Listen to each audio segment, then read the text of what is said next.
My first tattoo, I think it says, "Don't cast thy pearls before swine." I didn't hold up to it. What's up, Team Vogue? It's me, Keke Palmer, and I'm going through my firsts. The first thing I do when I wake up is go check on Leo, my son. If he's not in the bed with me, then he's down the hall in his room. And so I just go check on him to see, if he's ready to get up, or sometimes he might be still sleeping. That's the first thing I do, first thing I think about. The first thing I do to set myself up for a good day is just think to myself, we're gonna have a good day. You know what I mean? I literally have a good attitude. I tell myself, whether I woke up only, getting 4 hours of sleep or 8 hours of sleep, or whatever it might be, I just tell myself, hey, it's another day. We're gonna go right at it. The first time I went viral was for And the Gag Is. It was the And the Gag Is era. I started doing this sketch, on my Instagram page. But the gag is, the gag has him gagging, and now he won't stop calling.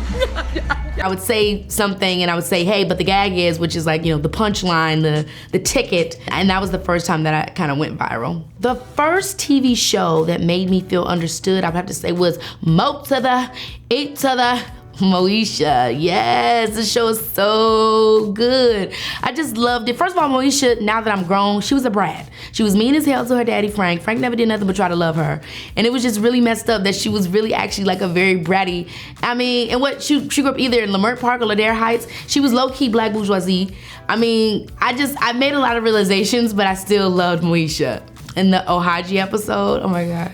The first thing I thought when I launched KeyTV was, oh my gosh, what am I doing? Am I wasting all this money? Because honey, it was a full Keke investment. And I was just thinking, hey, is this the right thing? But the cool thing when you're creating something new is that you learn as you go. That's what I've done. I have not stopped.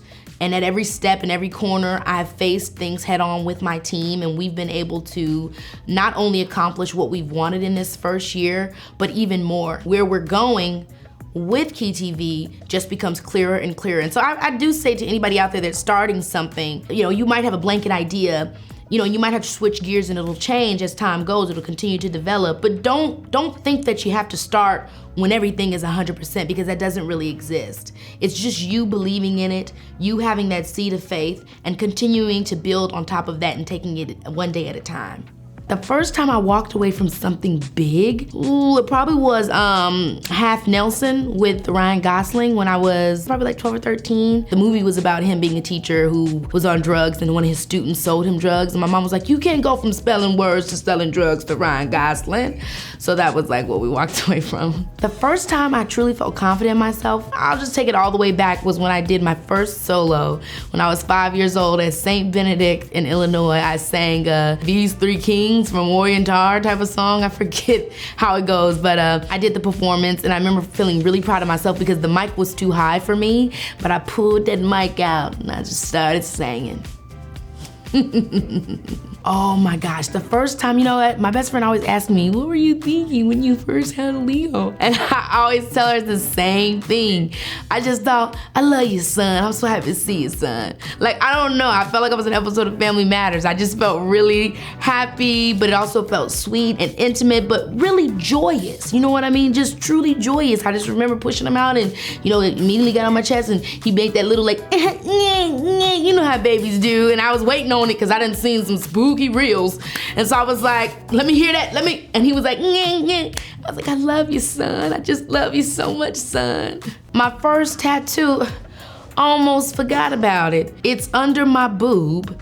Damn, I almost feel like it's there after the breastfeeding, it's disappeared. I think it says something along the lines of, don't cast thy pearls before swine. I didn't hold up to it. The first song I wrote was this song with my mom when I was 9 years old, and it was called Summer Fun. It covers me, it makes me feel so at ease. Love to know what's supposed to wait, put in 3 words. Everything is lovely, I can't. First of all, obviously my mom was heavy-handed on the writing. I remember writing it with her. She was like, y'all wanna write a song? Because my mom was always writing songs and recording. She had her own recording equipment. She would be able to produce herself, write her music, and record her, and we just thought it was so cool. And so we would bug her from time to time, and she said, y'all wanna do a song? And we're like, yeah, we wanna do a song. And then we did Summer Fun. My first big purchase whoa, probably a Dell laptop. Child, I went to play Sims so bad. It couldn't work on the PC I had because it would like crash. Y'all remember Sims? Like the game is so much juice that it would like crash your system. So the only way I could play it was if I got a Dell laptop. And I remember, oh my gosh, zoom, zoom. The first moment that I realized I was famous was probably when I went to Universal Studios after True Jackson VP had aired. It was probably like a year into the show being on television. I remember like within an hour's time, I had like 100 people surrounding me in a circle wanting to take pictures. And I was like, oh my gosh, things have changed. It was really, really shocking. Like I was just like, this can't even be real that these people are doing this and acting this way. And that was the first time that I kind of noticed, you know, that whoa, something's different with my life now. The first time that I saw the meme of, baby, this is Keke Palmer, I was like, yo, that is so funny because the way that the girl said it, you know, and just to give you some background story, there was this like meme of me with these really harsh bangs. First of all, I hated that hair. I told the lady that I wanted, oh, this is my first time getting a weave, and she gave me just like the worst closure. I hated my hair so bad. Anyway, this picture went viral, and somebody commented underneath it and was like, excuse me, please take this down, please, because this is my cousin that was hit by a metro train. And so then a girl was like, why did this girl DM me lying like this? Because baby, this is Keke Palmer. This is motherfucking Keke Palmer.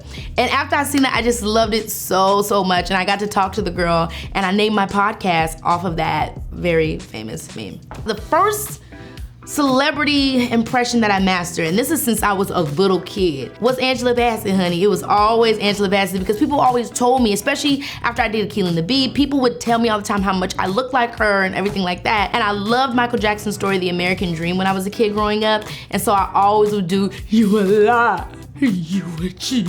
And I don't want you. And everybody would, I mean, literally all my life, especially whenever I did a movie with Queen Latifah would make me do the Tina Turner, you ain't got to tell me but what? It's okay.